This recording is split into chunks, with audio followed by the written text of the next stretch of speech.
నమస్తే, welcome to Andhraprabha. వ్యవసాయానికి biochar compost అనేది బంగారం లాంటిదని చెప్పుకోవచ్చు.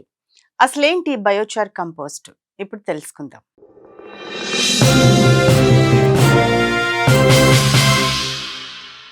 వ్యవసాయంలో ఎరువులు, పురుగు మందులు ఎక్కువ హాని కలిగిస్తున్నాయి.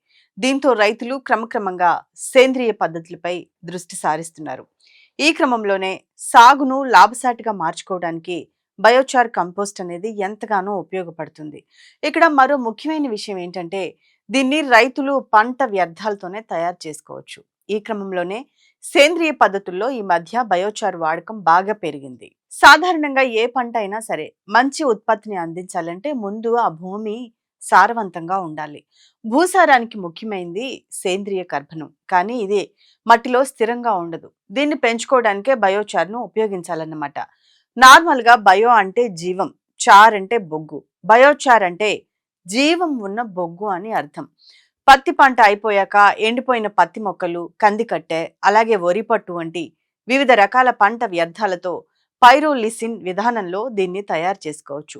పరిమిత స్థాయిలో గాలి ఉండేలా చూసుకుని ప్రత్యేక పద్ధతిలో 450 నుంచి 750 డిగ్రీల సెంటిగ్రేడ్ టెంపరేచర్తో ఈ పంట వ్యర్థాలను కాల్చాలి. ఈ విధంగా చేస్తే నల్లని కట్టెబొగ్గు తయారవుతుంది. అదే బయోచార్.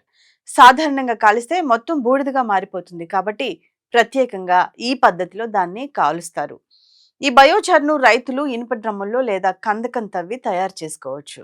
అయితే ఈ బయోచార్ను నేరుగా పొలాల్లో వేసేయకూడదు. దీన్ని మిగిలిన సేంద్రియ ఎరువులతో కలిపి ఉపయోగిస్తేనే ఆ ఎరువుల సామర్థ్యం కనీసం 30 నుంచి 40% వరకు పెరుగుతుంది. అంతేకాకుండా ఏళ్ల తరబడి రసాయన ఎరువులను వాడుతున్న నేపథ్యంలో వాటి అవశేషాలను కూడా ఈ బయోచార్ తొలగిస్తుంది. కాబట్టి ఈ బయోచార్లో మాగిన పశువుల ఎరువు, బయోగ్యాస్ స్లర్లీ లేదా వర్మీ కంపోస్ట్, జీవామృతం, పంచగవ్య వంటి ఎరువుల్లో ఒకదాన్ని సమపాళ్లలో కలిపి కుప్పవేయాలి. దీనిపై బెల్లం నీటిని చిలకరిస్తూ రోజు కలుపుతుండాలి. 15 రోజుల్లో బయోచార్ కంపోస్ట్ రెడీ అవుతుంది.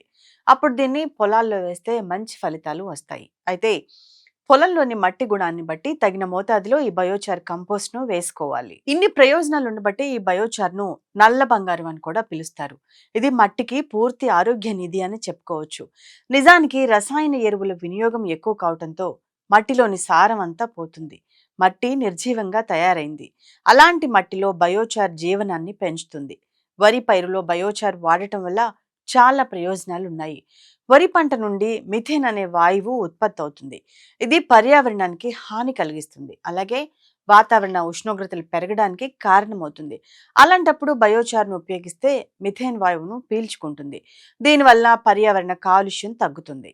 అయితే ఇక్కడ ప్రతి ఒక్కరికి ఒక డౌట్ వస్తుంది. ఈ బయోచార్ను తయారు చేసే సమయంలో వచ్చే పొగ వాతావరణాన్ని కలుషితం చేస్తుంది కదా అని. కానీ దీన్ని ప్రత్యేకంగా పైరోలైసిస్ అనే పద్ధతిలో తయారు చేస్తారు కాబట్టి పెద్దగా పొగ రాదు.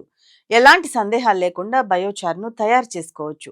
సేంద్రియ ఎరువులతో కలిపి దీన్ని వాడటం వల్ల మంచి దిగుబడి సాధించవచ్చు.